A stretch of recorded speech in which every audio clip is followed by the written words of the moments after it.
இருக்கிறீங்க? Paper news எல்லாம் பார்க்கலையா? பழனியில எந்த சிறப்பு தரிசனமும் இல்லையா? கோயில் நடைய திறக்க 30 நாள் இருக்கு. அரோரா சாமி, அதுக்கப்புறம் இந்த விரதத்தை முடிச்சு மாலையை கலட்டணும்.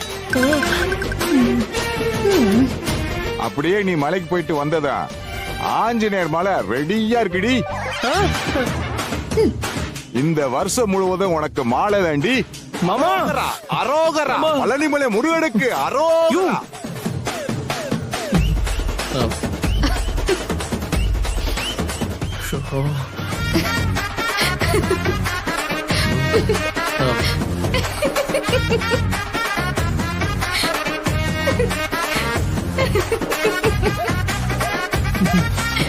என்ன வாத்தி சார்?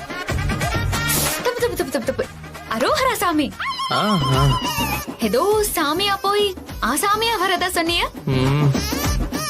இப்ப பார்த்தா வெறும் சாமியாவே இருக்கியலே. ஓ, பூஜை பண்ண போறீங்களா?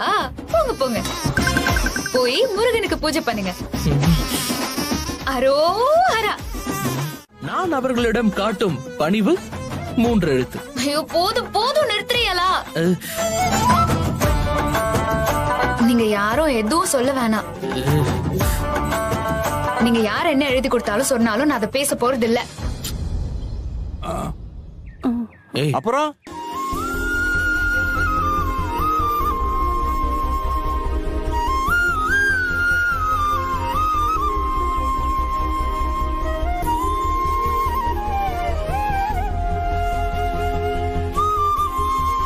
நான் எங்க மாமா என்ன சொல்றாரோ அதத்தான் பேச போறேன்.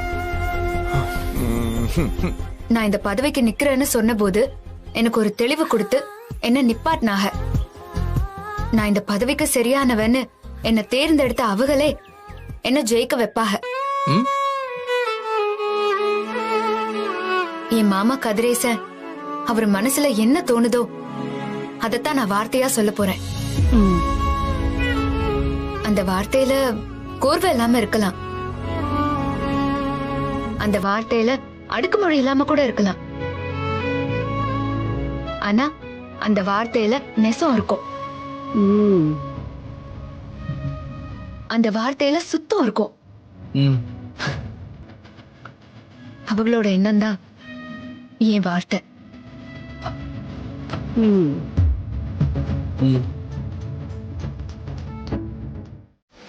இவரு தாத்தாவோட ஸ்கூல்ல கரஸ்பாண்டன்ட் போஸ்டிங்க்கு இவரும் அமுதாவும் எலெக்ஷன்ல நிக்கிறாங்க. அப்புச்சியும் அந்த ஸ்கூலோட நிர்வாகின்றதால அவருக்கும் இந்த எலெக்ஷன்ல ஓட்டு இருக்கு. நாங்களும் பணம் கொடுக்க சொல்லி எல்லா ஓட்டையும் வளைக்கதான் ஏற்பாடு பண்ணிட்டு இருக்கோம்.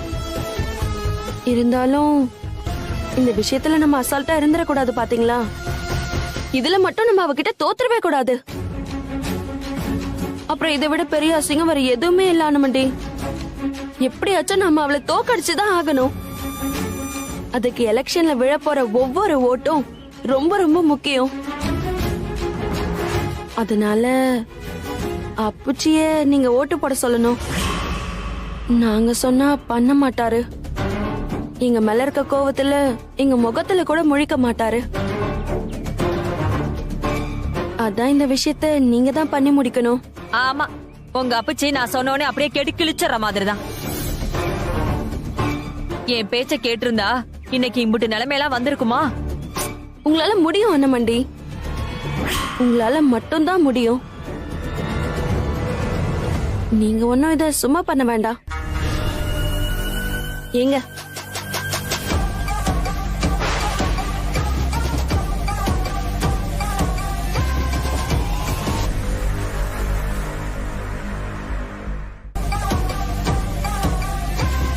அண்ணமண்டி, இத வாங்கிக்கோங்க. யாருக்கு வேணும் உன் காசு? நீ குடுக்கற பிச்சை காசுக்கு நான் கூலிக்கு மாரடிக்கணுமா? ஐயோ அண்ணமண்டி, இதுல 10 லட்சம் இருக்கு. லட்சமா?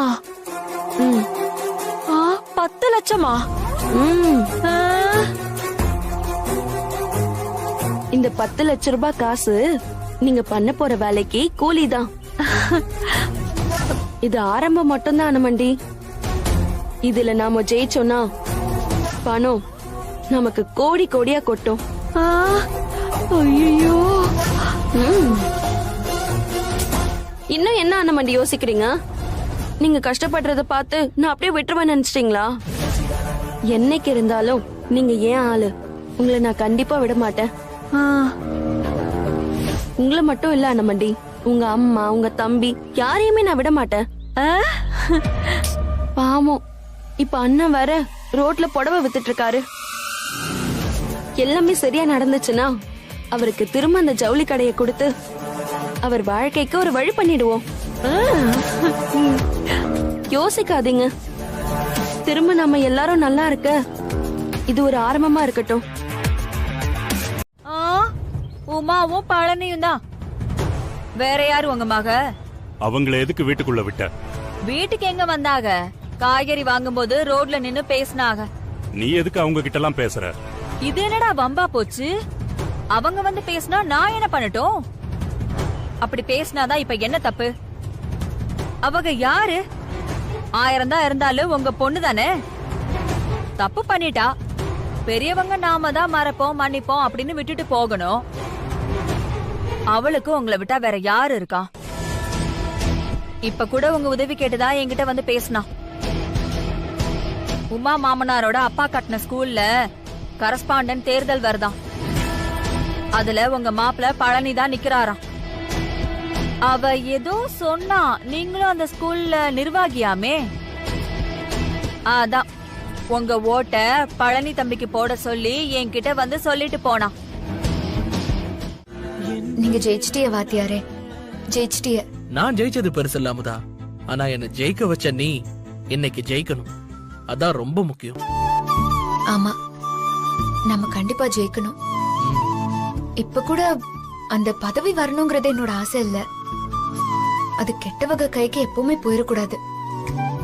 அதுவும் அந்த பழனி உமா மாதிரி ஒன்னும் தெரியாதவங்க கைக்கு போயிடவே கூடாது. அதுக்காகவே நம்ம கண்டிப்பா ஜெயிக்கணும். அதுக்காக மட்டும் நீ ஜெயிச்சா போதுமா? அம்மா, இது நம்ம பரம்பரை சொத்து. நியாயமா இது நமக்கு வர வேண்டியது. நாம தட்டி பறிக்கல. நம்ம கிட்ட இருந்து பறிக்கணும்னு நினைக்கிறவனுகிட்ட அதை மீட்கிறதுக்காக நம்ம போராடுறோம். பணத்துக்காகவும் வசதியா வாழ்றதுக்காகவும் அவனுக்கு இதை அபகரிக்க ஆசைப்படுறானுங்க. ஆனா நீ அப்படியா? உன் புருஷன் ஒருத்தனை வாத்தியாராக்குனா அவனால ஒரு வருஷத்துக்கு 30-40 பிள்ளைகளோட வாழ்க்கை தான் நல்லா இருக்கும். ஆனா நீ இந்த பதவியில வந்து உட்கார்ந்தீன்னா ஆயிரக்கணக்கான பசங்க வாழ்க்கையில ஒரு வெளிச்சம் கிடைக்கும். இவனுக்கு நீ கொடுத்த பொறுப்பு ரொம்ப சின்னதுமா. ஆனா ஆண்டவன் உனக்கு கொடுத்த பொறுப்பு ரொம்ப பெருசுமா. படிப்பு மேல உனக்கு இருந்த தீராத காதல், ஒரு வாத்தியாரத்தையும் கட்டிக்கணும்னு உனக்கு இருந்த வைராக்கியமும், இதை விட பெரிய தகுதி இந்த பதவிக்கு என்னமா வேணும்? ஒரு விஷயம் கிடைக்காதவங்களுக்கு தான் அதனோட வலியும் அருமையும் தெரியும். நீ தான் கரஸ்பாண்டன்ட் போஸ்டுக்கு ரொம்ப தகுதியானவ. நீ நிச்சயம் ஜெயிக்கணும். அமுதா கண்ணு. அத்தை,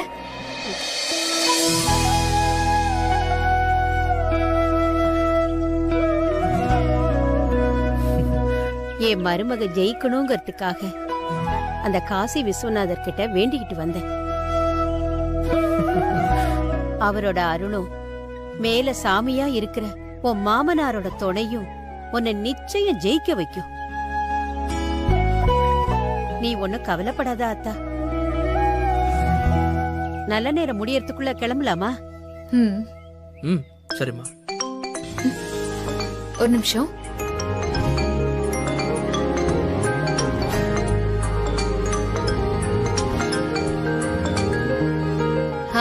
சொல்லு புவனா. வாழ்த்துக்கள் அண்ணமண்டி. நன்றி நன்றி.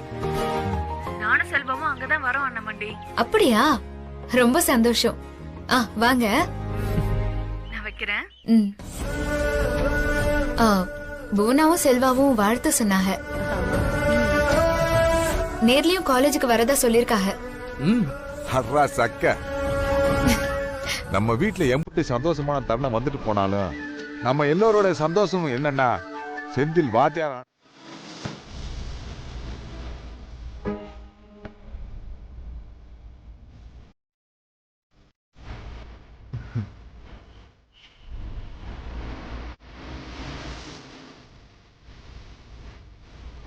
எங்க அண்ணன் மண்டி இந்த எலெக்ஷன்ல ஜெயிச்சு ஸ்கூல் கரஸ்பாண்டனா ஆகணும். நாங்க இழந்த எங்க பூர்வீக சொத்தை மறுபடியும் எங்களுக்கு திரும்ப கிடைக்கணும். எங்க அப்புச்சி ஆசைப்படி ஸ்கூல் நல்லபடியா நடக்கணும். அதுக்கு நீ தான் உங்களுக்கு துணையா இருக்கணும். எங்க அம்மா அக்காவுக்கு படிப்புனா அம்புட்டு இஷ்டம். அவங்களால படிக்க முடியாம போச்சுன்ற ஏக்கம் அவங்களுக்கு இப்போ வரைக்கும் இருக்கும். அதுக்காக தான் அவங்க ஒரு வாத்தியாரை கட்டிக்கணும்னு ஆசைப்பட்டாங்க. என் அம்மா அக்காவோட ஆசையை நீ இப்ப நிறைவேற்றி கொடுத்துட்டா அவங்களுக்கு மட்டும் இந்த போஸ்டிங் கிடைச்சிச்சுன்னா அவங்க இழந்த படிப்பு அவங்களுக்கு கிடைச்ச மாதிரி ஆயிடும். அவங்களால நிறைய பிள்ளைங்களோட எதிர்காலமும் நல்லா இருக்கும். அவங்கள எப்படியாவது நீ தான் ஜெயிக்க வைக்கணும்.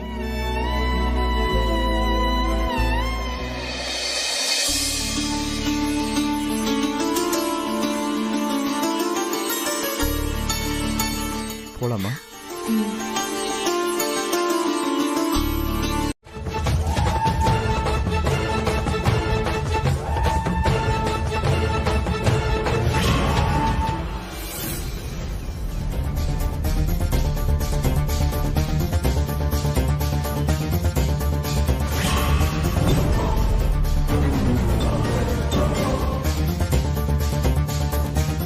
என்ன இறுதிக்கட்ட வாக்கு சேகரிப்பா?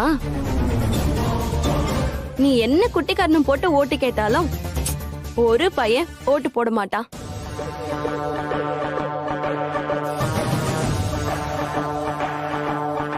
என்ன எங்க அண்ணன் கதிரேசன் பேரை சொல்லி ஜெயிச்சிடலான்னு முடிவு பண்ணிட்டீங்களா? எல்லாம் பகல் கனவு. எங்க அண்ணன் உசுரோட இருந்தா கூட ஜெயிக்க முடியாது. கள நிலவரம் அப்படி. இங்க வார்த்தை பேசாது, நாம பண்ண நல்லதும் பேசாது, பண்ண போற நல்லதும் பேசாது. காசுத்தான் பேசும்.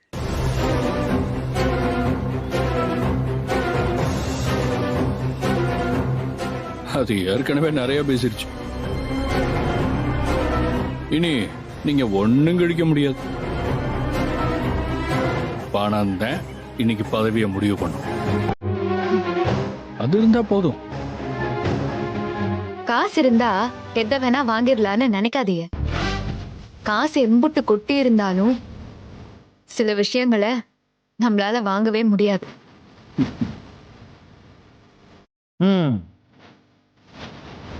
எம்புட்டு காசு இருந்தாலும் நிம்மதியை வாங்க முடியாது. எம்புட்டு காசு இருந்தாலும் போன உசுரை திரும்ப வாங்க முடியாது. எம்புட்டு காசு இருந்தாலும் இழந்த மரியாதைய திரும்ப வாங்க முடியாது. காசு கொடுத்தாலும் வாங்க முடியாத விஷயம் இன்னும் நிறையவே இருக்கு. ஏன் உங்ககிட்டதான் நிறைய காசு இருந்துச்சு. உங்க தாத்தா ஆசைப்பட்ட மாதிரி நீங்க வாத்தியாராகி இந்த பள்ளிக்கூடத்தை எப்பவோ கைப்பற்றிருக்கலாமே. ஏன் முடியல?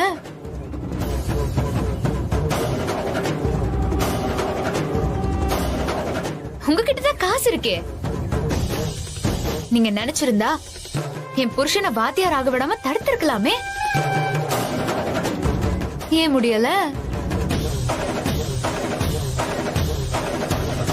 படிப்பை யாருக்கு கொடுக்கணும் யாருக்கு கொடுக்க கூடாதுன்னு அந்த ஆண்டவன் தான் முடிவு பண்ணணும்.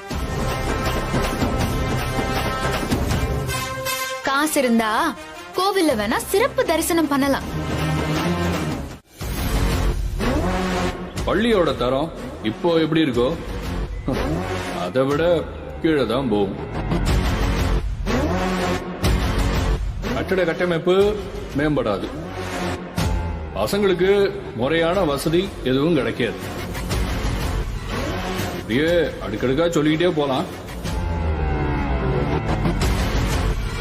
என்னடா இவன் லூஸ் தரமா பேசிக்கிட்டு இருக்கான்? இவனே வேற கை தட்டிக்கிட்டு இருக்கானுங்க. அதான் எனக்கு ஒன்னும் புரியல மாமா. இவன் கரஸ்பாண்டன்ட் மாதிரியா பேசுறான். ஸ்கூல கொள்ளையடிக்கிறவ மாதிரி பேசுறான். வாத்தியாருங்க ஓட்ட வாங்க சம்பளம் கூட தரேன்னு சொல்றான். கிளாஸ் ரூம்ல ஏசி போட போறேன்னு சொல்றான். இதுக்கெல்லாம் எங்க இருந்து காசு வரப்போகுது? எல்லாம் படிக்க வர பிள்ளைங்க கிட்ட இருந்தா புடுங்க போறாங்க. இங்க படிக்க வர்றதுல பாதி பேரு இல்லாதவங்களும் கஷ்டப்படுறவங்களும் தான். அவங்களுக்கு இலவசமா தான் சொல்லி கொடுக்கறாங்க. மத்தவங்களுக்கு கூட சும்மா ஒப்புக்கு தான் காசு வாங்குறாங்க.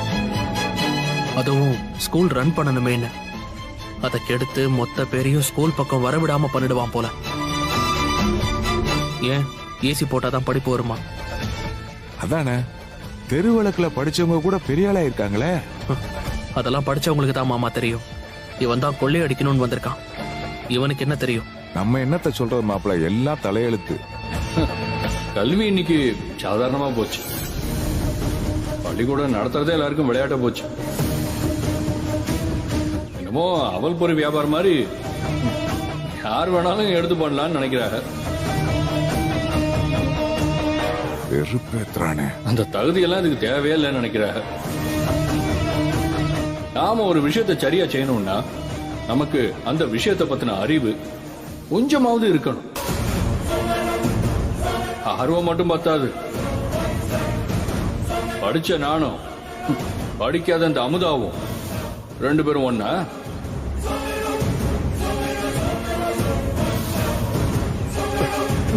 யார் வேணாலும் எடுத்து நடத்த. இது பிசினஸ் இல்லைங்க. பிசினஸ்ல தோத்தா பாதிப்பு நமக்கு மட்டும்தான். ஆனா இது அறிவை உருவாக்குற இடம். சின்ன குழந்தைங்களோட எதிர்காலம். இந்த மாதிரி ஒரு உயர்ந்த பதவிக்கு படிப்பறிவே இல்லாம அந்த அமுதா வந்தா வருங்கால மாணவர்களோட எதிர்காலம் என்ன ஆகும்? தம்பி சொல்றது வாஸ்தவம் தானே. படித்தவங்க தானே வேணும். தம்பி சொல்றது கரெக்ட் தானே. எப்படி அனுபவம் பண்ண முடியும்? கொஞ்சம் யோசிச்சு. உன் போனுக்கு ஒரு வீடியோ வந்திருக்கும். அத என்ன ஏதுன்னு பார்த்துட்டு அப்புறமா பேசலாமா வேண்டாமான்னு ஒரு முடிவுக்கு வா.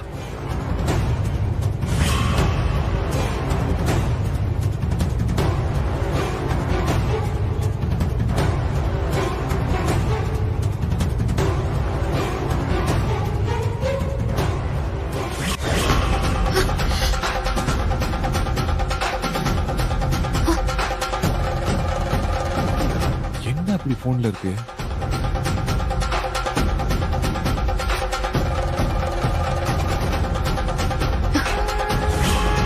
என்னைய அதிர்த்து நிக்கிற. இப்ப கூட ஒண்ணும் கெட்டு போகல. அவங்க ரெண்டு பேரும் உனக்கு உசுரோட வேணும்னா இப்பவே இங்க இருந்து ஓடி போயிடு. இல்ல நான் மேல போய் பேசணும்னு வீம்பு பண்ண ஒரு போன் பண்ணா போதும். அப்படியே கழுத்தறுத்து போட சொல்லிடுவேன்.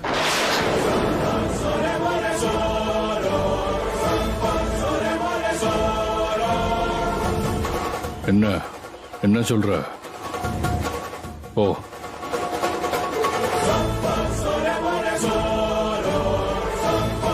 ஓ ஏய், நான் சொல்ல சொல்ல கேட்காம போறியா நீ? ரெண்டு பேரையும் போனமாதான் நீ பார்க்க போற.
சொல்லுங்கண்ணா. அவங்க ரெண்டு பேரையும் போட்டுருங்க. சரிங்கண்ணா.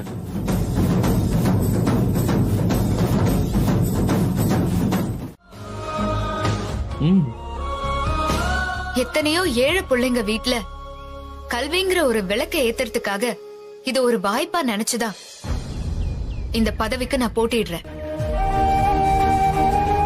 அதை தவிர வேற எதையுமே எதிர்பார்த்து நான் இங்க வரல. அந்த எண்ணமும் எனக்கு இல்ல.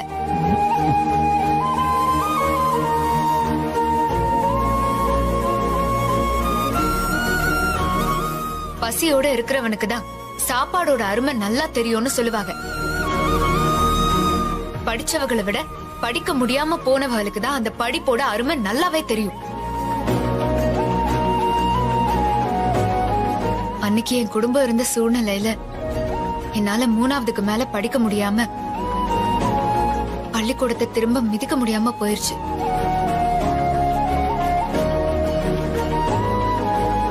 அன்னைக்கு நான் படிக்க முடியாம போனதுனால இன்னைக்கு வரைக்கும் அவமானத்தையும் வலியையும் நான் அனுபவிச்சுட்டு தான் இருக்கேன்.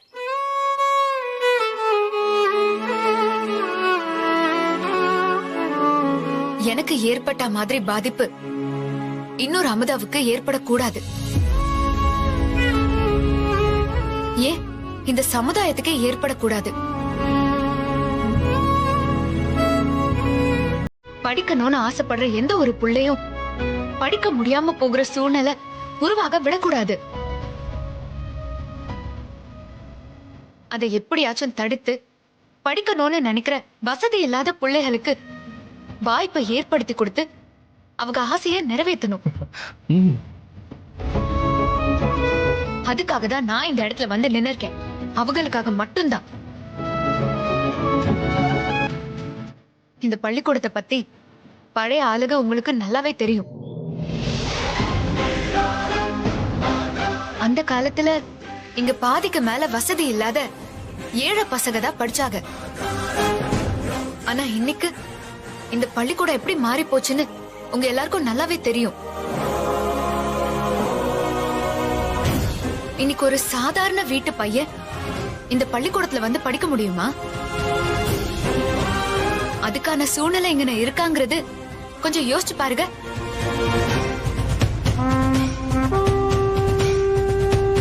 பாட்டன் படிக்கல, தாத்தன் படிக்கல, நாமளும் படிக்கல. நம்ம பிள்ளைகளையாவது படிக்க வைக்கணும்னு தான் ஒவ்வொரு பெத்தவர்களும் பள்ளிக்கூட வாசல்ல வந்து நிக்கிறாங்க. அறிவை தேடி வர்ற பிள்ளைகளுக்கு நாம தான் அறிவை கொடுக்கணும். தான் படிக்கல, தான் பிள்ளையாவது படிக்க வைக்கணும்னு பள்ளிக்கூடத்துல சேர பரீட்சை வைக்கிறது எந்த வகையில நியாயம்னு தெரியல.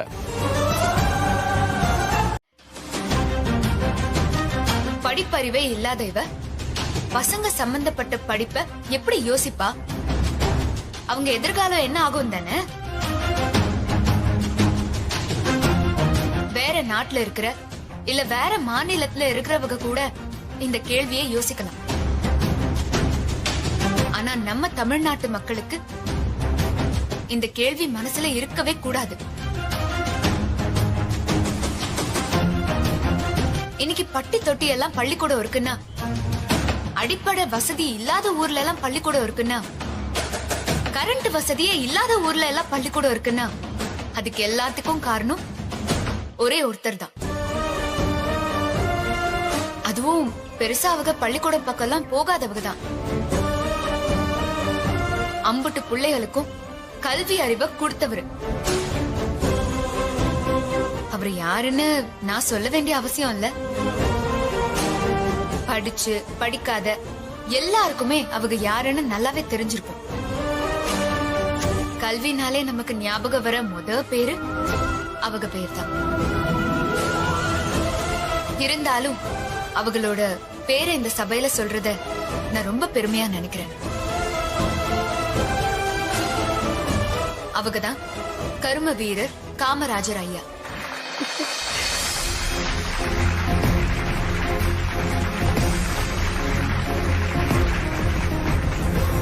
பசியோட இருந்தா படிப்பு மண்டையில ஏறாதுன்னு சாப்பாடு போட்டு பசங்களை படிக்க வச்சாங்க. படிப்பு மட்டும்தான் சமுதாயத்துல நம்மள அடையாளப்படுத்தும்னு அதுக்கு முன்னுரிமை கொடுத்து பல திட்டங்களை கொண்டு வந்தவர் நம்ம ஐயா மட்டும்தான். அப்பேற்பட்ட தலைவர் வாழ்ந்த ஊர்ல படிக்காதவங்க எப்படி இதை நடத்த முடியும்னு கேள்வி கேட்கறதே தப்பு.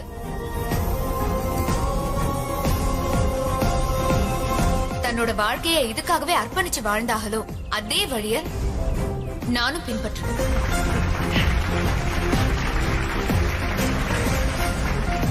அவங்க எதுக்காக படிப்புக்காக இம்புட்டு பண்ணாக? ஏன் அவளுக்கு படிப்பு மேல இம்புட்டு ஒரு ஈர்ப்பு வந்துச்சு? நீங்க யோசிச்சு பார்த்தா நான் ஏன் இங்க நிக்கிறேங்கிற பதில் உங்களுக்கு கிடைச்சிரும்.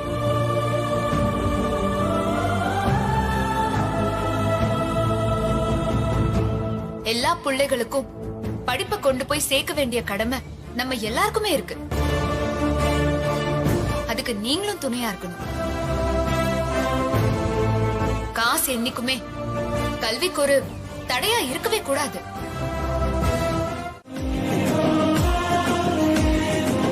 என்னப்பா எல்லாம் முடிஞ்சிருச்சுல்ல? கமிட்டியில இருக்கக்கூடிய 35 பேர்ல 34 பேர் ஓட்டு போட்டாச்சு.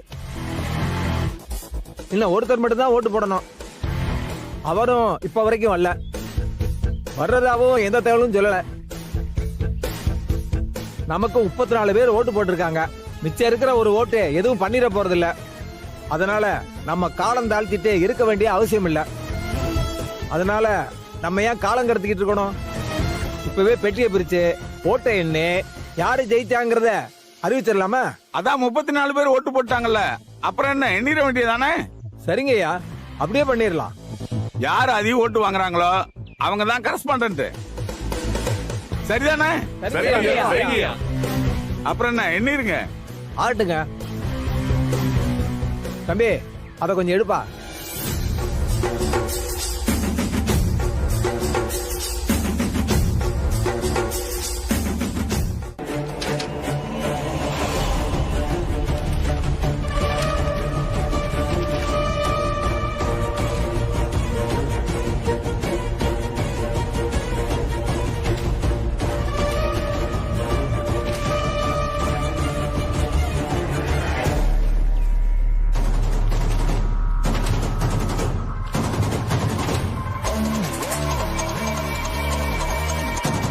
நாங்க ஒவ்வொரு ஓட்டு யாரா இருக்குன்னு சொல்லுவோம். சொல்ல எழுதிடு. சரிங்க.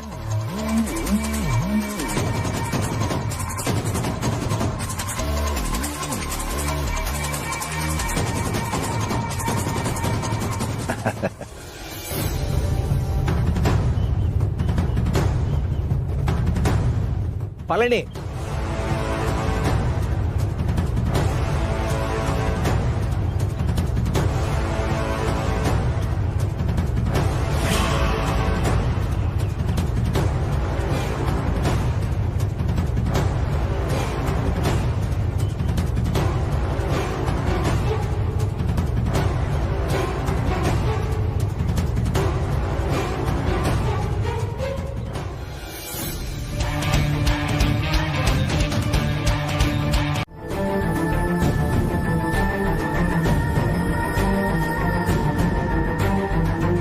பழனி 16, அமுதா 8.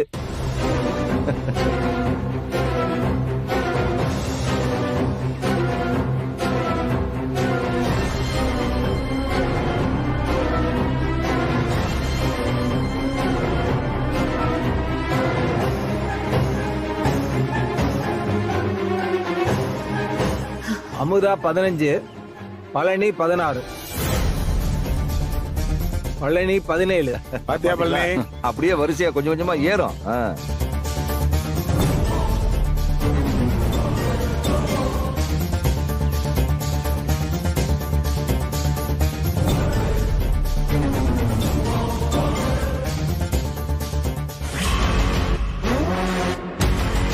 அமுதா 16.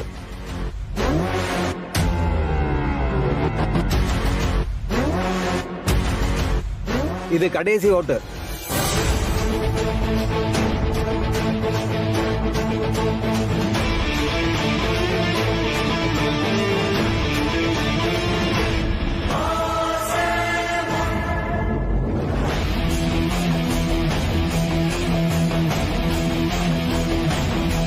கடைசி ஓட்டு அமுதாவுக்கு விழுந்திருக்கு. பழனி 17, அமுதா 17.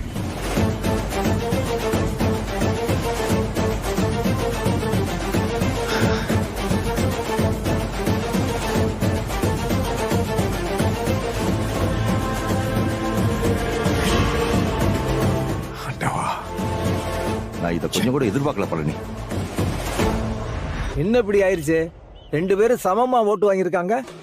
நாம என்ன பண்றதுன்னு தெரியலையே. இப்ப இருக்கிற ஒரே ஓட்டு சிதம்பரையா மட்டும்தான். அவரும் இதுவரைக்கும் இன்னும் வரல. இப்ப எப்படி முடிவெடுக்கிறது? அப்ப இன்னொரு தடவை எலெக்ஷன் வச்சிருவோம். இதுக்காகலாம் இன்னொரு தடவை எலெக்ஷன் வைக்க முடியாது. அப்ப இப்ப என்னதான் பண்றது? ஏங்க பேசாம 2 பேருக்கும் பதவியை பிரிச்சு கொடுத்துடலாமா? ஏங்க அதெல்லாம் முடியாதுங்க. இது என்ன ஞான படமா பிரிச்சு கொடுக்கறதுக்கு? இது பதவி. அதிகாரம் எப்பவுமே ஒருத்தர்கிட்ட தான் இருக்கணும். அப்ப இப்ப என்னதான் பண்றது?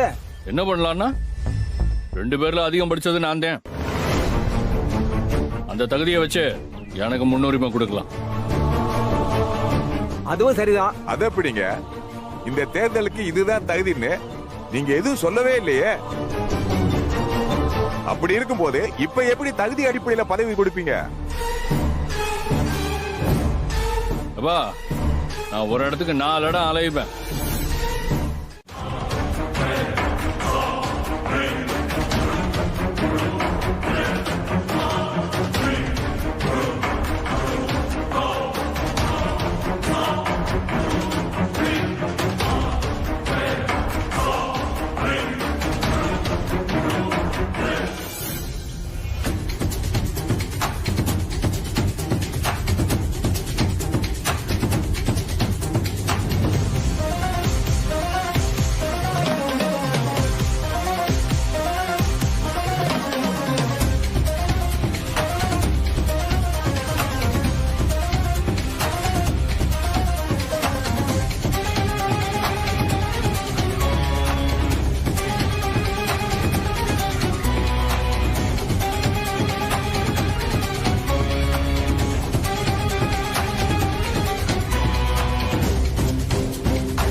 வாழ்த்துக்கள் டி. தேங்க்ஸ் அனுமண்டி.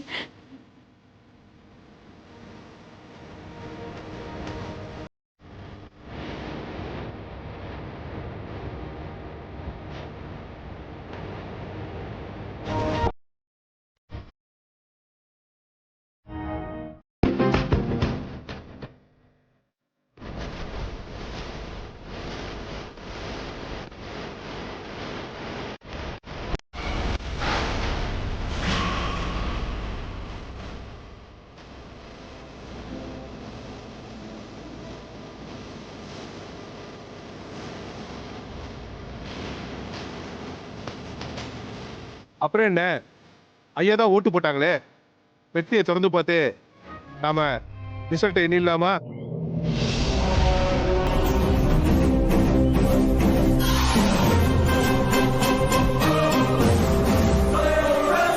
தம்பி அதை எடுத்துட்டு வாப்பா.